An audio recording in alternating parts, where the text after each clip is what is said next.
Assalamualaikum warahmatullahi wabarakatuh. Langsung saja kita akan membahas bab 1, yaitu meraih kesuksesan dengan kompetisi dalam kebaikan dan etos kerja, bagian yang kedua. Pada bagian yang pertama kita telah membahas tentang kompetisi dalam kebaikan.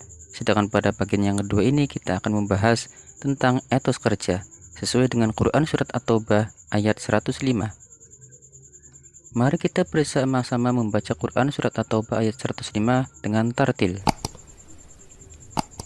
A'udzu billahi minasy syaithanir rajim.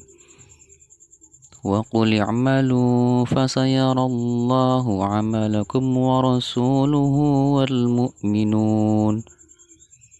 Wa saturadduna ila 'alimil ghaibi wasyahadati fayunabbi'ukum bima kuntum ta'malun.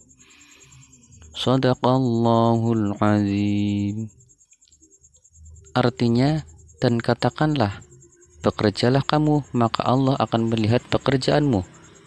Begitu juga Rasulnya dan orang-orang mukmin. Dan kamu akan dikembalikan kepada Allah yang mengetahui yang gaib dan yang nyata. Lalu diberitakannya kepada kamu apa yang telah kamu kerjakan. Identifikasi tajwid pada Quran Surat At-Taubah ayat 105. Yang pertama, lafaz fasayarallahu. Hukum bacaannya lam jalalah tafkhim, karena ada lafaz Allah didahului oleh fathah. Yang kedua, amalakum wa rasuluhu. Hukum bacaannya idhar safawi, karena ada mim sukun bertemu dengan huruf wawu. Wal mu'minuna, hukum bacaannya alif lam qamariyah, karena ada alif lam bertemu dengan salah satu huruf qamariyah, yaitu mim. Wasyahadah, hukum bacaannya alif lam syamsiyah, karena ada alif lam bertemu dengan salah satu huruf syamsiyah berupa shin. Fayunabbi'ukum bima, hukum bacaannya ikhfa safawi, karena ada mim sukun bertemu dengan huruf ba. Asbabun nuzul Quran Surat At-Taubah ayat 105.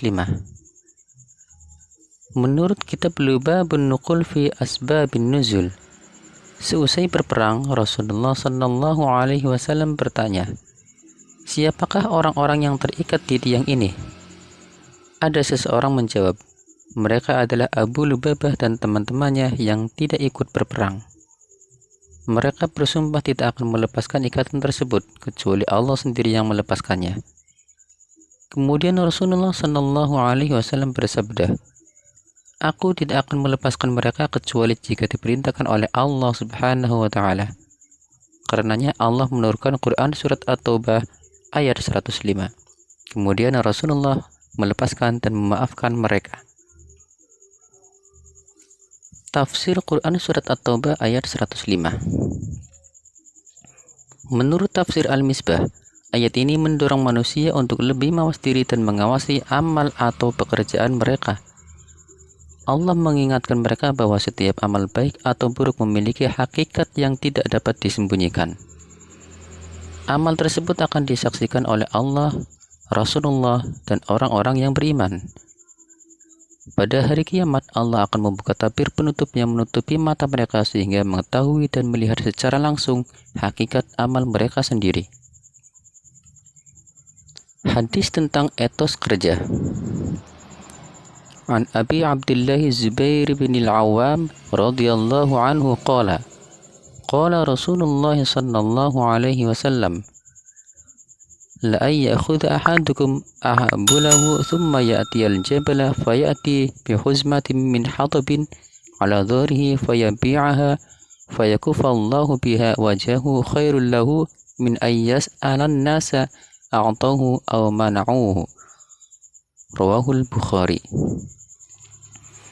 Artinya, dari Abu Abdullah Az-Zubair bin Awwam radhiyallahu an berkata, Rasulullah Sallallahu Alaihi Wasallam bersabda, Sungguh sekiranya salah seorang di antara kamu sekalian mengambil beberapa utas tali kemudian pergi ke gunung dan kembali dengan memikul seikat kayu bakar dan menjualnya di mana dengan hasil itu Allah mencukupkan kebutuhan hidupnya, maka itu lebih baik baginya daripada ia meminta-minta kepada sesama manusia, baik mereka memberi ataupun tidak memberinya.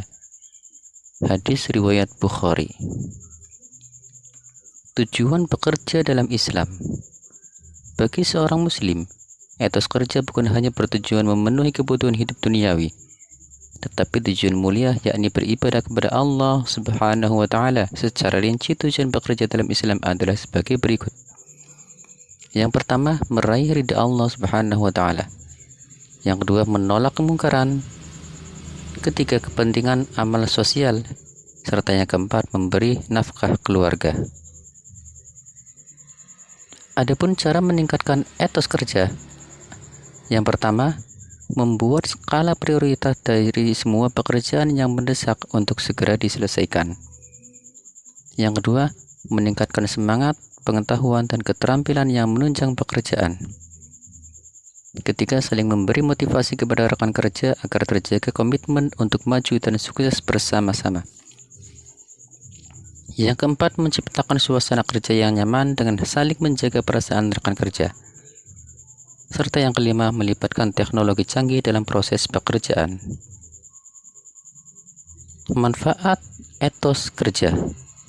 Manfaat yang pertama yaitu terbiasa menghargai hasil yang sudah diraih. Yang kedua, menjaga martabat diri sendiri. Yang ketiga, wujud pengabdian kepada Allah Subhanahu wa taala. Serta yang keempat, melatih sifat tabah, sabar, dan tawakal. Itulah materi pendidikan agama Islam untuk kelas 10 bab yang pertama, yaitu kompetisi dalam kebaikan dan etos kerja.